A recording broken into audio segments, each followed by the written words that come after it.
ఆది కాండము 31వ అధ్యాయము 8-9 వచనాలు చూసుకున్నాము. అతడు పొడలు గలవి నీ జీతమగునని చెప్పినెడలా అప్పుడు మందలన్నయు పొడలు గల పిల్లలన్నీ నేను చారలు గలవి నీ జీతమగునని చెప్పినెడలా అప్పుడు మందలన్నీ చారలు గల పిల్లలని నేను అట్లు దేవుడు మీ తండ్రి పశువులను తీసి నాకిచ్చెను. దేవునికి స్తోత్రం, మహిమ కలుగును గాక. యాకోబు తన భార్యలతో మాట్లాడుతున్నాడు, లేయా మరియు రాహేలుతో. చూడమ్మా, మీ యొక్క తండ్రి దృష్టి నా మీద సరిగ్గా లేదు.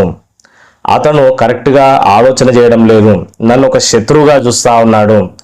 మరి మీ యొక్క లాభాని యొక్క కుమారులు అంటే మా మామ యొక్క కుమారులు కూడా, మీ అన్నదమ్ములు కూడా కరెక్ట్గా మరి ఉండడం లేదు, వాళ్ళు చెడుగా మాట్లాడుతూ ఉన్నారు అని అల్లుడైన యాకోబు మామ గురించి భార్యలకు చెప్తా ఉన్నాడు.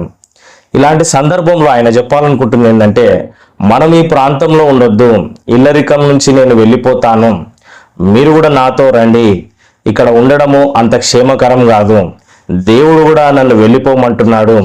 మరి నా దేశానికి వెళ్తాను, నా దేవుని దగ్గరికి వెళ్తాను, నా తండ్రి ఇంటి దగ్గరికి వెళ్తాను, మీరు కూడా రండి అని తన భార్యలకు చెప్తా ఉన్నాడు. మరి ఈ యొక్క లేయా రాహేలు యొక్క